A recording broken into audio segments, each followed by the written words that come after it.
আমার পক্ষে আপনার নতারা চিহ্নষ্টা মেয়েকে বিয়ে করা সম্ভব নয় চাচা। আব্বা আম্মা আমার মতামত ছাড়াই এই বিয়ের আয়োজন করেছে। যদি আগে জানতাম এই মেয়ে আমার হবু স্ত্রী তাহলে কখনোই দেশে ফিরতাম না। জাঁকজমকপূর্ণ বিয়ের আসরে কবুল পোড়ানোর ঠিক কয়েক মুহূর্ত আগে বরের মুখে এমন কথা শুনে উপস্থিত সকলে চরম বিস্মিত। কেউ কেউ তো কানাঘুষা শুরু করেছে, ছেলে নিজে থেকে বিয়ে করতে তারা চিহ্নপত্তি জানিয়েছে, নিশ্চয়ই মেয়ের চরিত্রে সমস্যা আছে। এদিকে কনের বাবা আমদাজ হোসেনের অবস্থা তারা চিহ্ননীয়। বারবার হাতে পায়ে ধরেও হবু মেয়ের জামাইকে সে শান্ত করতে পারছে না। নিজের মেয়ে সম্পর্কে এত বড় কথা কোন বাবা তারা চিহ্ন করে। আর হিমের জায়গায় অন্য কেউ হলে হয়তো এখানেই তিনি তাকে পুঁতে ফেলতেন। কিন্তু এই মুহূর্তে পরিস্থিতি সামাল দিতে তাকে যতই অপমা তারা চিহ্ন সহ্য করতে হয় তিনি করবেন, কিন্তু বেঁচে থাকতে মেয়ের এত বড় ক্ষতি হতে দিবেন না। আমজাদ লম্বা চওড়া ফর্সা চামড়ার ছেলেটার সামনে দুহাত জোর করে বলে, বাবা, তোমার কোথাও ভুল হচ্ছে। আমার মেয়ে চড়ি তারা চিহ্ন ত্রহিনা নয়। ছোটবেলা থেকে একা হাতে ওকে মানুষ করেছি। আর প্রতিটা গতিবিধি আমার জানা। আর যাই করুক, আমার মেয়ে কখনো কোনো পরপু তারা চিহ্ন রুশের দিকে চোখ তুলেও তাকায়নি। আমজাদ করুণ কণ্ঠে বলে কথাগুলো। অন্যা তারা চিহ্ন মিথ্যা তারা চিহ্ন সামনে মাথা নিচু করে তার স্বভাব বিরুদ্ধ কাজ। কিন্তু আজকে তাকে সেগুলোই করতে হচ্ছে যা এতদিন তিনি মনে প্রাণে ঘৃ তারা চিহ্ন না করতেন। হিম তাচ্ছি তারা চিহ্ন লোভরে একগাল হেসে বলে, শুধু চোখ তুলেই তাকায়নি আপনার মেয়ে, পরপুরুষের সাথে এক বিছানায় শুয়েছে, রাত কাটিয়েছে। তাও একজন নয়, ডজন খানেক লোকের সাথে। আপনার মেয়ে এক তারা চিহ্ন সার চেয়ে কম নয়। আর এক তারা চিহ্ন সাকে কিনা বিয়ে করবে এই হিম চৌধুরী? আমজাদ হোসেনের চোখে তারা চিহ্ন ধের আগু তারা চিহ্ন জ্বলছে।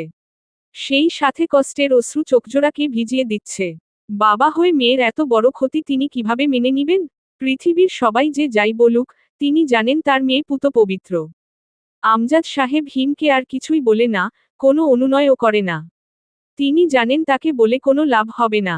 স্টেজের এক পাশে মাথা নিচু করে দাঁড়িয়ে আছেন তেহরান চৌধুরী, হিমের বাবা। ছেলের এমন তারা চিহ্ন কর্মকাণ্ড আপনা আপনি তার মাথা নিচু করে দিয়েছে, শুধু যে তার মাথায় নিচু হয়েছে তাই নয়। মনস্তা তারা চিহ্ন পের জল তারা চিহ্ন নয়তয় অগ্নি তারা চিহ্ন কুণ্ডে জল তারা চিহ্নছে তার বিবেক। আজ তার ছোটবেলার বন্ধু আমজাদের সামনে তার কোনো মান সম্মান রইল না। কত আশা নিয়ে সে তার বন্ধুর কাছে নিজের অপতারা চিহ্ন দার্থ ছেলের সাথে শীতলের বিয়ের প্রস্তাব এনেছিল। আমজাদ তেহরানের কথা ফেলতে পারেনি। তাই কোনো কিছু না ভেবেই ঠিক করেছিল এই বিয়ে। কিন্তু আজ সবটা তারা চিহ্ন করতে হিমের 1 মিনিটও লাগল না। আমজাদ তেহরানের ঠিক মুখোমুখি দাঁড়ায়। মাথা না তুলেই শক্তপোক্ত কণ্ঠে বলে, তেহরান, আমি তোর কাছে আমার মেয়ের সম্মান তারা চিহ্ন চাচ্ছি। তোর ছেলেকে বল এই বিয়েটা করে সে যেন আমার মেয়ের জীবনটা রক্ষা করে। না হলে সারা জীবনের জন্য আমার মেয়ের গায়ে তারা চিহ্ন অঙ্কের দাগ লেগে যাবে। যেটা বাবা হয়ে আমি হাজার চেষ্টার পরও সরাতে পারবো না। তেহরান চৌধুরী কিছু বলেন না, পূর্বের মতো নিশ্চল অবস্থায় দাঁড়িয়ে রইলেন তিনি। নিজের জীবনের প্রতি চরম তারা চিহ্ন কাজ করছে তার, একটামাত্র ছেলেকেও তিনি ঠিকমতো মানুষ করতে পারলেন না। শীতল গুণী মেয়ে, ভেবেছিলেন এমন একটা নম্র ভদ্র মেয়ের সংস্পর্শে থাকলে তার উচ্চ তারা চিহ্ন ননে যাওয়া ছেলেটা ঠিক হবে, কিন্তু তা আর হলো কই? চলে যাওয়ার আগে তেহরান মাথা নিচু করে আমজাদের উদ্দেশ্যে বলে, আমি শীতল আর তোর কাছে আন্তরিকভাবে তারা চিহ্ন চাইছি। আমার পুরো জীবনই তারা চিহ্ন থা। তেহরান আমজাদের চোখের দিকে তাকায় না। কারণ আজ সে তারা চিহ্ন রাধি, ভুক্তভোগী তারা চিহ্ন গির চোখে চোখ রেখে তাকানোর সাহস তার নেই। নিজের বাবাকে বাইরে দাঁড়িয়ে থাকা গাড়ির দিকে যেতে দেখে হিম ভীষণই খুশি হয়। তাকে আর এই বিয়ে করতে হবে না, বিয়ে নামক এক আজ তারা চিহ্ন বন্ধনে আবদ্ধ হতে হবে না। তার জীবনের স্বাধীনতা কেউ কেড়ে নিতে পারবে না। নিজের জীবনের ধরন না বদলানোর আশায় সে যে জেনেশুনে এক মেয়ের কত বড় ক্ষতি করেছে সেই ধারণা নেই হিমের। খুশিতে গদগদ করতে করতে সে পা বাড়ায় নিজের গাড়ির দিকে। একবারের জন্য আমজাদ হোসেনের দিকে তাকানোর প্রয়োজন বোধ করে না, কিংবা তার মনে পড়ে না সেই রমণীর কথা যে কিনা তার জন্য সে যে অপেক্ষার প্রহর গুনছে। গাড়ির দরজা খুলে হিম ভিতরে ঢুকে যায়। তারপর গাড়ি স্টার্ট করেই কাউকে ফোন করে। ওপাশ থেকে কল রিসিভ হলে হিম উচ্চস্বরে বলে উঠে, ভাই মিশন সাকসেসফুল, টিকিট বুক করে রাখো, আজকেই পাড়ি জমাবো লন্ডনে। এদিকে আমন্ত্রিত সকল অতিথি আমজাদ হোসেনকে অপমা তারা চিহ্ন নুজনক কথা বলছে। শুধু তাকে নয়, শীতলকে জড়িয়েও খারাপ তারা চিহ্ন নয়তব্য করতে তাকে মুখে আটকাচ্ছে না।